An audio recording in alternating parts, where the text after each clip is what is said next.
Have you ever paused, really pause, to think about how much control you actually have over your life? Not just the obvious stuff, your actions, but maybe even, your circumstances, your health, the way things seem to turn out. It's a pretty deep question, and honestly, the answer can feel a bit slippery sometimes. Today, we're going to dive into something that suggests this control is much more internal than we usually think. We're talking about the quiet but massive power of our thoughts. Our guide for this exploration is a really foundational little book by James Allen called As a Man Thinketh. It was written, over 100 years ago, but it's packed with these incredibly clear, timeless ideas about self-mastery. Basically, it argues that our inner world is the main architect of our outer reality. That's right. And Allen himself, he made it clear this wasn't some heavy academic work. He actually called it suggestive rather than explanatory. His goal was really to stimulate men and women to the discovery and perception of the truth, that they themselves are makers of themselves. That's the core. He boils it down to mind is the master power that molds and makes. So our mission here really is to unpack that powerful idea. We'll explore how Allen saw our thoughts as these master weavers, shaping not just who we are inside, our character, but also the very fabric of what happens to us. And understanding this, as suggests, can lead to some real self-awareness, maybe even lasting contentment. That's quite a statement, isn't it, that we're entirely makers of ourselves. He kicks things off with this really punchy phrase, an aphorism, as a man thinketh in his heart, so is he. And he doesn't just mean your personality. He argues it extends to, quote, every condition and circumstance of his life. That feels pretty radical. A man is literally what he thinks, his character being the complete sum of all his thoughts. Wow, how does he build on that, the direct link? Well, he uses this really vivid metaphor. He compares our thoughts to hidden seeds, invisible seeds. And from these seeds, he says, everything we do, whether it's impulsive or something we've planned out, it all springs from that. He writes, act as the blossom of thought, and joy and suffering are its fruits. Thus does a man garner in the sweet and bitter fruitage of his own husbandry. So think about it like this. Thoughts are the planting, actions are the growth, and our experiences, good or bad, are basically the harvest from our own minds. He even has this line, thought and the mind have made us. What we are by thought was wrought and built.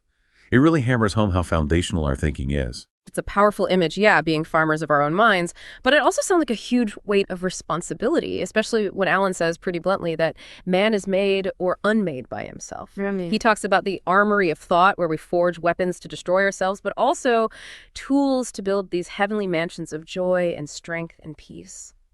For someone feeling, really shaped by their past or external pressures, how does he square that absolute internal power with the stuff that happens to us? That's a really important question. Allen's view seems to be that, yes, external things happen, but our response and ultimately our experience of those things is dictated by our thoughts. He describes man as the master of thought, the molder of character, and the maker and shaper of condition, environment, and destiny. But becoming this conscious master, well, it isn't automatic. It takes work. It's about discovering within himself the laws of thought. And how do you do that? Through application, self-analysis, and experience. He likens it to much searching and mining, like digging for gold or diamonds. It's an inner journey, a real process of self-discovery. And through that, you start to see just how much influence your inner world really has, more than you might realize. That kind of deep inner work. Yeah, that makes sense. So if our thoughts are shaping our character that deeply, the next question is, how far does that reach? Does it go beyond just us internally to our actual situation? He brings in another great analogy here, the mind as a garden. He asks you to think, what happens if you just leave that garden alone, don't tend it? Right. And he explains that if you leave it uncultivated, weeds will just take over. Those are the wrong, useless, and impure thoughts.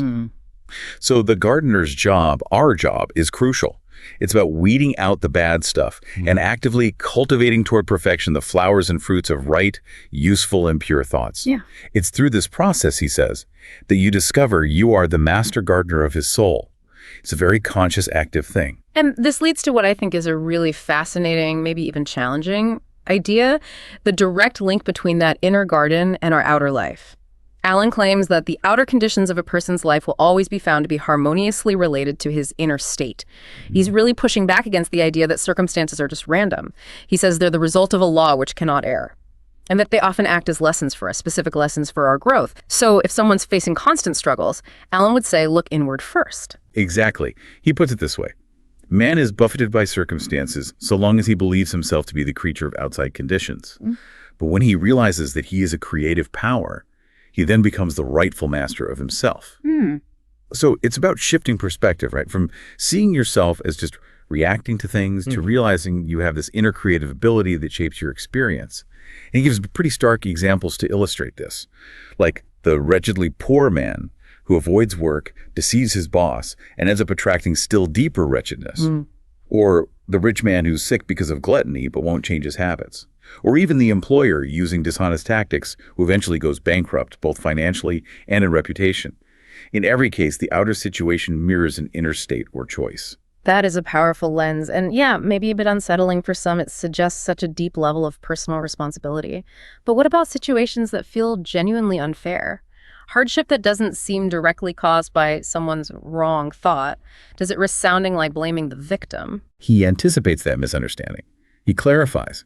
Circumstance does not make the man, it reveals him to himself. That's a key distinction. He stresses that this great law he talks about is absolutely just, meaning good thoughts and actions can never produce bad results. Bad thoughts and actions can never produce good results. It's like cause and effect. So if suffering occurs, his perspective is that it's always the effect of wrong thought in some direction. But crucially, its purpose isn't punishment. It's ultimately to purify.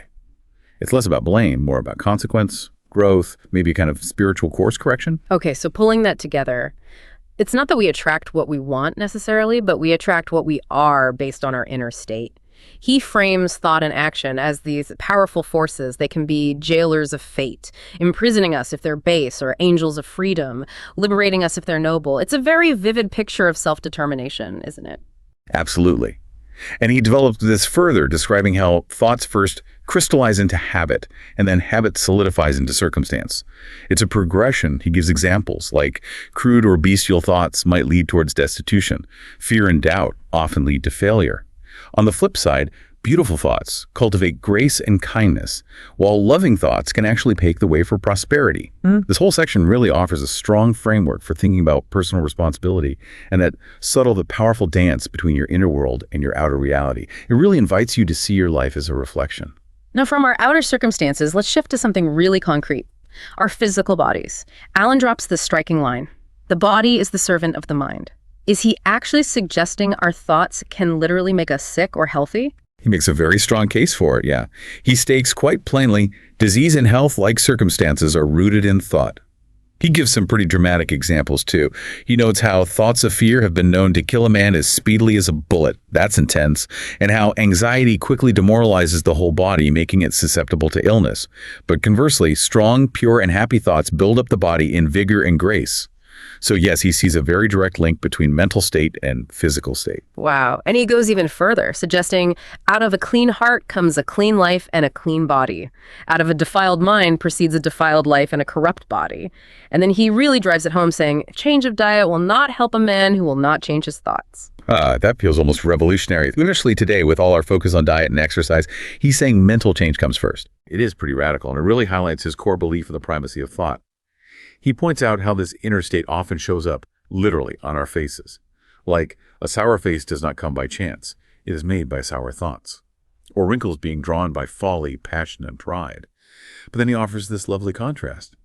A 96-year-old woman with the bright, innocent face of a girl. Why? Not genetics, he implies, but a sweet and sunny disposition. Our inner life leaves its mark. And the way he sums it up is quite beautiful. There is no physician like cheerful thought for dissipating the ills of the body. There is no comforter to compare with goodwill for dispersing the shadows of grief and sorrow. He suggests negative thinking is like locking yourself in a self-made prison hole, whereas thoughts of peace towards everyone bring abounding peace. It's a really holistic view of health, isn't it?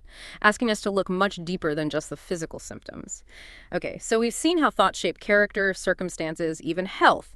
What does this mean for, well, what we do, for setting goals and actually achieving things? Alan is very direct here. He states, until thought is linked with purpose, there is no intelligent accomplishment. No messing around. He even calls aimlessness is a vice. That's a pretty strong word for just drifting, right?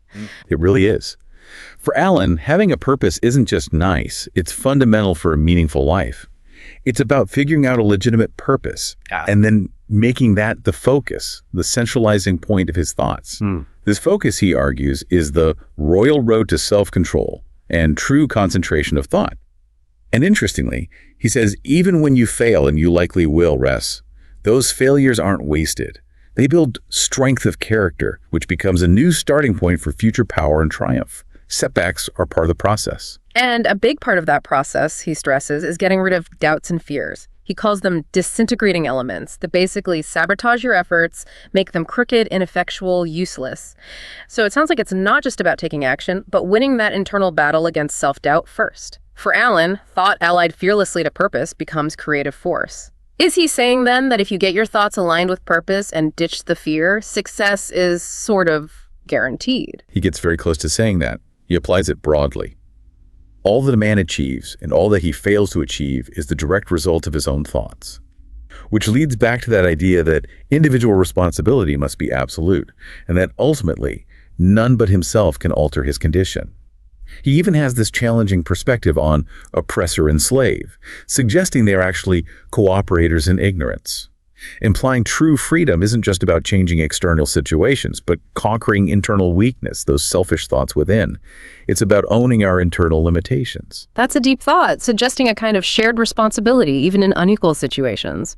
And to achieve things, he says there's a necessary sacrifice, but maybe not what we usually think of. It's sacrificing those confused animal thoughts, the distractions, and focusing intently on plans, resolution, and relying on yourself. It's really about mental discipline, it seems. Exactly. And he backs this up with a kind of universal law. The universe does not favor the greedy. It helps the honest, the magnanimous, the virtuous. It suggests there's an inherent fairness, that integrity in thought and character ultimately brings rewards. These are really practical takeaways for setting goals, pushing past mental blocks, and understanding where achievement truly comes from. Let's take that idea of thought even wider now, into the realm of visions and ideals. Alan makes this incredible claim. The dreamers are the saviors of the world. He suggests that humanity is actually nourished by the beautiful visions of their solitary dreamers, citing people like Columbus, Copernicus, Buddha, people who envisioned entirely new realities. What exactly does he mean by dreamers here? Is it just wishful thinking? Well, it's much more active than just wishing. He's talking about consciously building and holding a grand mental picture, a blueprint. He encourages you, cherish your visions, cherish your ideals, cherish the music that stirs in your heart, for out of them will grow all delightful conditions. And he gives us this powerful equation echoing his earlier points. To desire is to obtain, to aspire is to achieve. And maybe the most inspiring line, dream lofty dreams, and as you dream, so shall you become. It's about holding that high vision clearly, persistently, and letting it shape you. He tells this really striking story, doesn't he? About a young man stuck in poverty, bad working conditions. But by cultivating this ideal condition of life in his mind, developing his latent powers, he completely transforms everything, achieves massive influence and success. It sounds almost like magic, that kind of change just through thinking. How does Alan explain that when people might just write it off as luck? Yeah, he tackles that skepticism head on. He says basically the thoughtless, the ignorant, and the indolent, they only see the surface results, the effects. So they talk about luck, a fortune, and chance. They just don't see the invisible work, the consistent mental effort, the focus, the faith that went into it. He's adamant. In all human affairs, there are efforts and there are results. And the strength of the effort is the measure of the result. Chance is not. It's a flat-out rejection of randomness in life's outcomes. It's all cause and effect, rooted in thought. And this whole incredible journey cultivating thought, purpose, vision, where does it lead? Alan says it culminates in serenity. He calls it one of the beautiful jewels of wisdom. Not something you just stumble upon, but the result of long and patient effort and self-control. It signals real maturity, ripened experience, and a deep grasp of how thought works. Why serenity? Why is that the ultimate prize, so to speak? Well, for Alan, the calm person is someone who truly gets it. They understand himself as a thought-evolved being. Because they understand this, they cease to fuss and fume and worry and grieve, and remain poised, steadfast, serene. And this calmness isn't weakness, it's a profound strength. He states the more tranquil a man becomes, the greater is his success, his influence, his power for good. He calls serenity the last lesson of culture, the fruitage of the soul.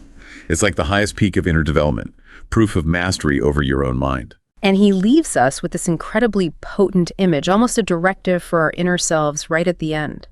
In the bark of your soul reclines the commanding master. He does but sleep. Wake him. Self-control is strength. Right thought is mastery. Calmness is power. Say unto your heart, peace, be still. It's such a powerful call to recognize and awaken that potential, that commanding master within each of us. So we've journeyed through James Allen's As a Man Thinketh and really touched on this profound, almost unavoidable truth he presents, that our inner world, our thoughts, really is the main architect of our whole life. Shaping our character, yes, but also influencing our circumstances, our health, defining our purpose, and even guiding our biggest dreams and achievements. So if your life is this perfectly ordered reflection of your innermost thoughts, as Ellen suggests, maybe the question to carry forward is this: what part of your inner garden might you choose to tend with a bit more awareness, a bit more intention starting today? What seeds might you want to consciously plant? Or maybe what weeds might you gently start to clear away? That continuous conscious tending of the mind, Ellen suggests that's the real path. Keep exploring, keep questioning, and keep cultivating that inner garden. Thank you for joining us on this reflection of As a Man Thinketh by James Allen. If this brought you even a moment of clarity, consider revisiting it or exploring more timeless ideas with us. You can support this journey by liking, sharing, or simply pausing to reflect. And remember, self-control is strength. Right thought is mastery. Calmness is power. Until next time, take care of your inner world. Thank you.